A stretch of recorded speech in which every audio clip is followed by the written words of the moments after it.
কোন মহিলা যদি কোরবানির দিনে কোরবানির পশুটাকে জানালার ফাঁক দিয়ে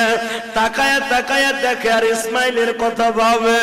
আমি আমার ওই মাদেরকে বলবো, মা হাজেরা সন্তানদের সাজাইয়া স্বামীর হাতে জবাই দিতে দিছে, আর তোমার স্বামীর হাতে যখন পশুটা জবাই দিয়ে তেল মালিশ করে দিবা, এই পশুটাই যে বলবে, ও জাতির পিতা ইব্রাহিম সুন্নাত আবিকুম ইব্রাহিম, তোমার সুন্নাত আদায় করতে যাই মহিলাই গরুটারে খৈল ভুসি খাওয়াইছে,